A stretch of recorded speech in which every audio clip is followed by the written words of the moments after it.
Good morning. I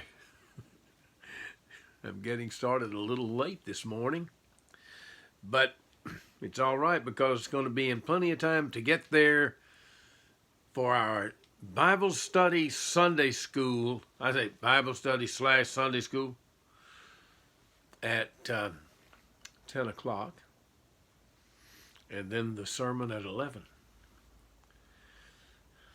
We're missing the music, aren't we? That'll be cold by the time I get back to it. But it's all right. It's a wonderful day. I miss being at Howland. I hope to be back there sometime in October.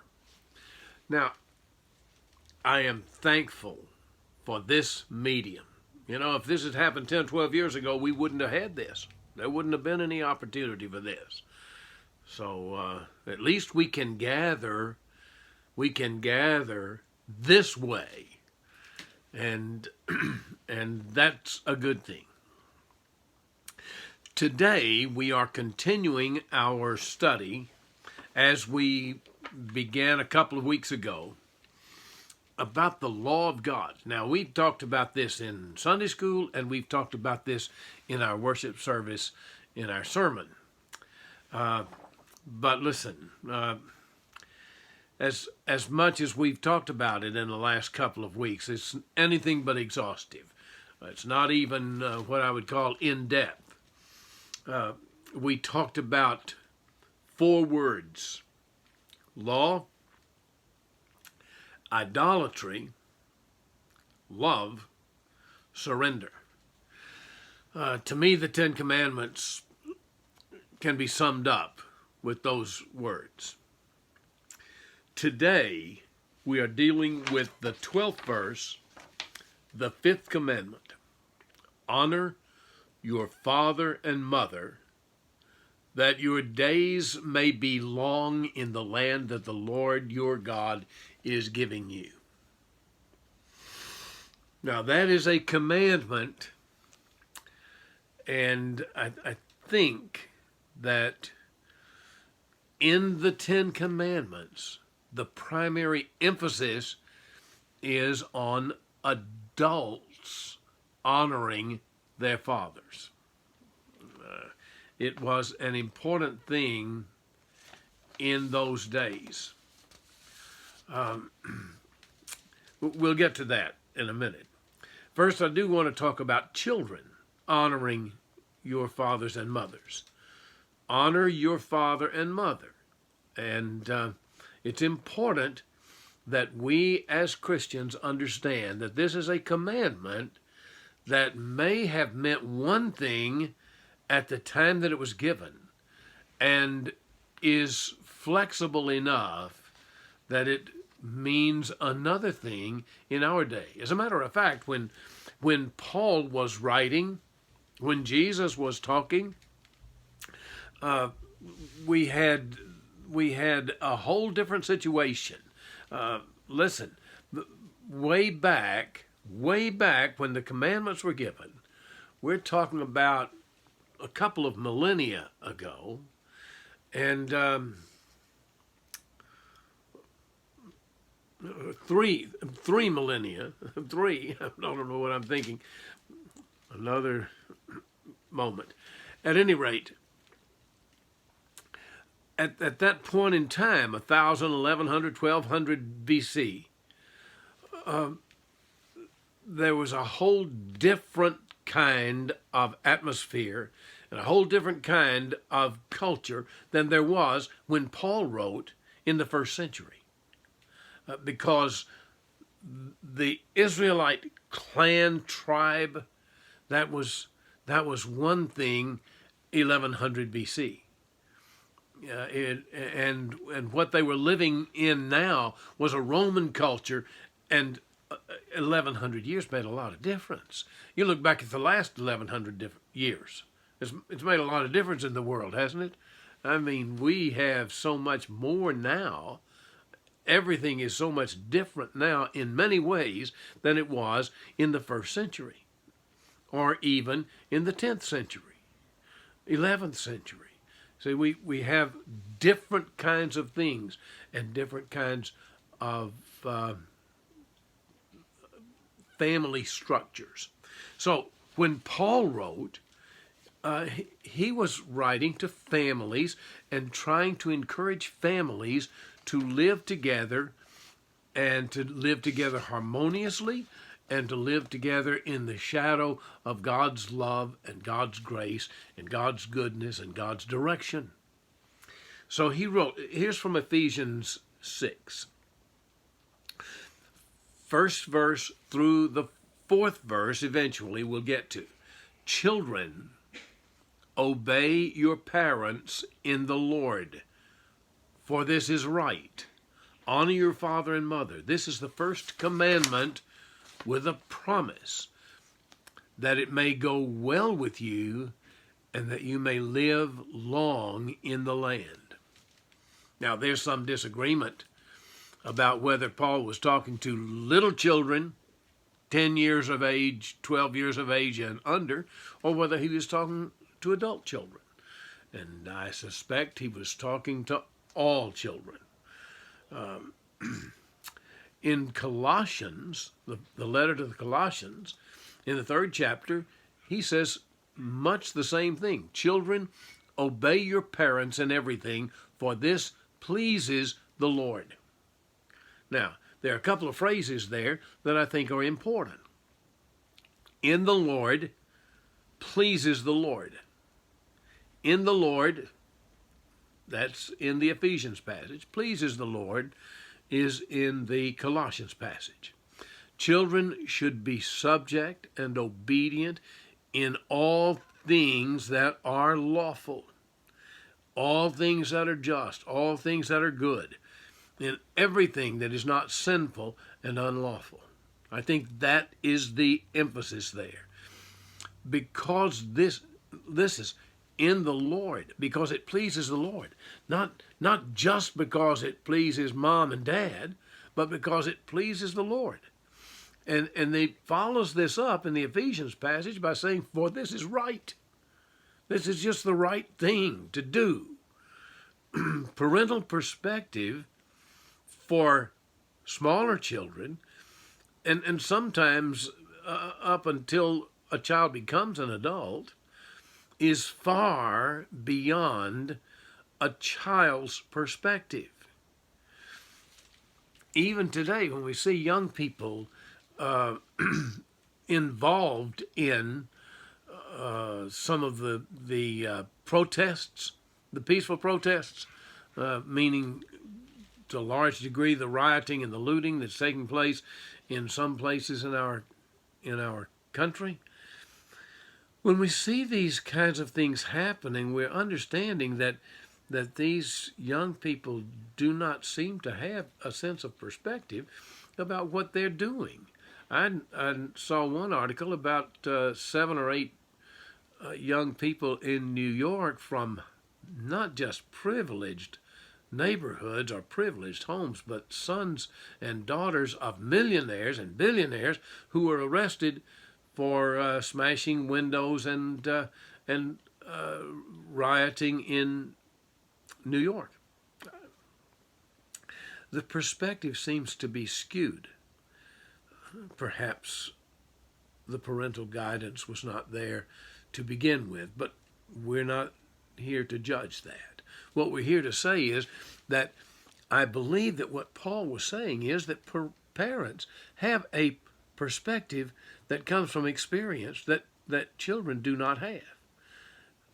And what we need to do is to recognize that in the Lord, because it pleases the Lord, is far more important even than it pleases mom or it pleases dad or it pleases grandpa. It is right because it is right. Listen, even the pagans, even the heathens know this. This is not something that we're pushing off on you because we are Christians. This is something that everybody knows. Parental perspective is beyond a child's perspective. As children mature, they take on more responsibility to make decisions for themselves. But parental explanations are helpful at times. So you say, well, why do I have to do such and such? Why? Why? And that's supposed to be a good question. It's a question I didn't ask my parents. Well, I did once. I asked my mother one time to explain why I couldn't go out with my friends on a Sunday afternoon, but she could have me sweeping the floor on a Sunday afternoon. I felt that was unjust. As unjust as I might have believed that it was, I did not get an explanation. I just got the cold shoulder from my mother and a talking to from my dad. Don't talk to your mother that way. Okay, it was all right. Sometimes because I said so is enough. Sometimes it is. Even today, I would have preferred an explanation on that one, but you know what? I think I caught her in something. Parents can make mistakes. We know that. Parents can sometimes ask unreasonable things, but children, obey your parents. It is not for a child to decide whether the parent is making the right decision. That's not a child's prerogative. Someone has said we shouldn't put together the next phrase as one thing, but we should make it two different things. It is a first command with promise, means it is a primary command, and it's a primary command, and it is a command with promise. A primary command because it is of utmost importance. This is a commandment that gives a person an idea of what authority is. You see, your first authority is your parent, your father, your mother, your caregiver. That's your first commandment. That's your first authority figure. And there are going to be many authority figures. So, but with a promise means, well, in those days, in the days of the commandment, the promise meant you might live a long life or you might not. Yeah. Let's leave that for later. Parents can be a powerful allegory for the child of God accepting God's authority. You see, we accept parental authority because the parent is the figure whom God has chosen to be the authority in the home.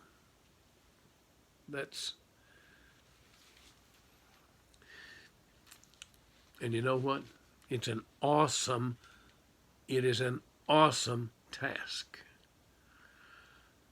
What a privilege, what a responsibility. Did I say, I don't know, did I go too low? What a privilege, what a responsibility to be a parent. It is not a burden. It is a privilege to be a parent and to be that person who is in authority and to watch your children grow up, and you hope that they grow up and you pray that they grow up in the Lord. Well, in the days in which the fifth commandment was given now, the father held complete authority over the family.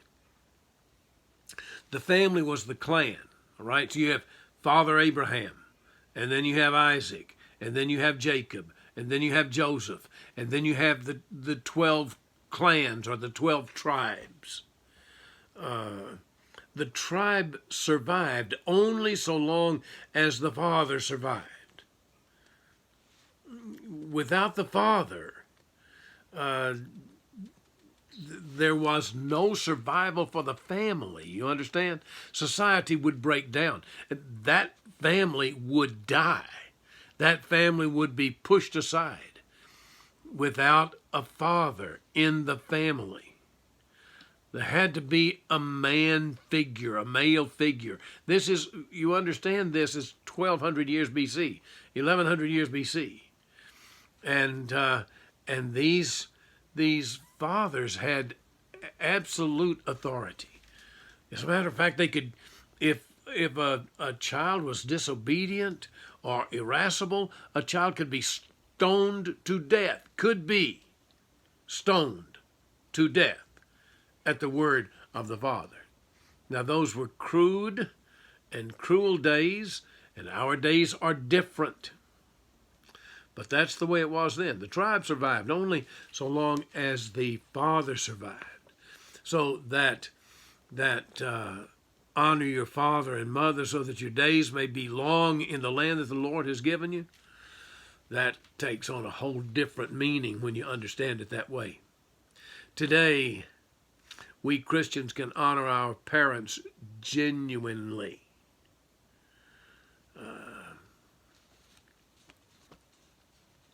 Joy Davidman wrote Smoke on the Mountain. I have found it intriguing through the years, and I've leaned on it heavily in this study. But here's what she says: because they no longer have the power to kill us if we don't, we can honor our parents genuinely. The old sort of honor was sometimes an ugly sham. The son who respects his father only out of fear of punishment is not much of a son.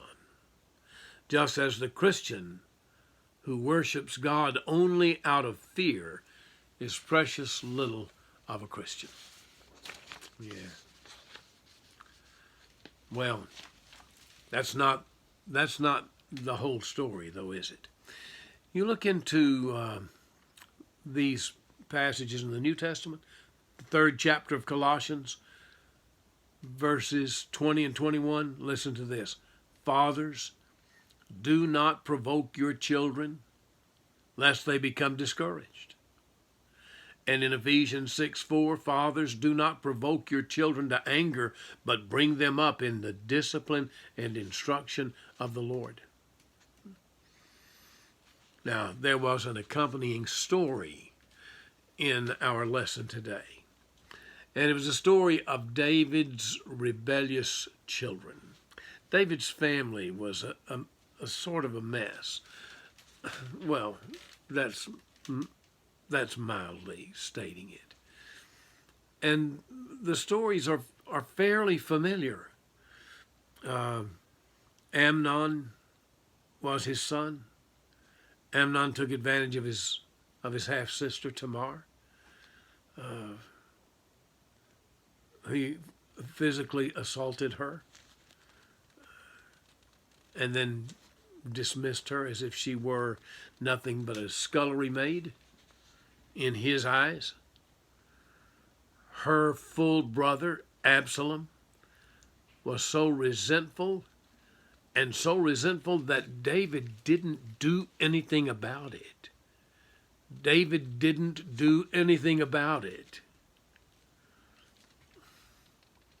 So Absalom took that into his own hands and he killed his brother. He killed his half-brother Amnon. Absalom did. And now David did something. David dismissed Absalom. He said, you're going to have to go. He exiled him for a while. And Absalom was not able to come back into the city. Later, David did rescind that, allowed Absalom back into the city, but he wouldn't speak to him. It's odd, isn't it? It's a very odd situation. Amnon rapes his sister, and David does nothing. Absalom takes vengeance, and now David says, oh, I guess I better do something about that. Oh. Listen, David was Israel's greatest king. David trusted God. David is called a man after God's own heart, but he was often a poor example. And he probably could be up for Worst Parent of the Year award almost any year. You can sum that up. Listen to this. This is a passage from 1 Kings 1. Now, David is old here. He's close to the time of his death, and it's showing. He's very, very old. I think he's even older than our two presidential candidates. He was really old, older than me. Older, well, forget it. I've gone far enough there. But listen to this. This is from 1 Kings 1. Now Adonijah, the son of Haggith, that was one of David's wives, exalted himself, saying, I will be king. Now, Adonijah was the fourth son of David. Amnon and Absalom were dead. I don't know who was third. But Adonijah just decided that he was going to be king. He prepared for himself chariots and horsemen and 50 men to run before him. And by the way, Adonijah never got to be king. Here's the comment that is made by the person who is writing this. His father had never at any time displeased him by asking, why have you done thus and so? Now, isn't that something?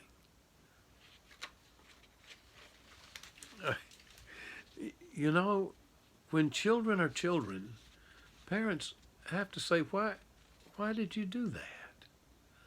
Why have you done this? And the comment here was that David had never at any time displeased his son by saying, why have you done thus and so? He was also a very handsome man. He was born next after Absalom.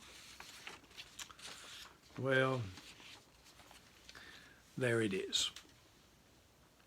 Honor your father and mother, that your days may be long in the land that the Lord has given you.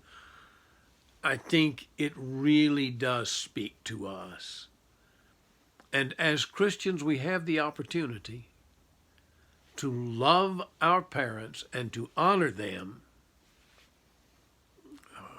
without being forced to, but to choose to, because God wants us to, and it's just the right thing. I'll see you in church.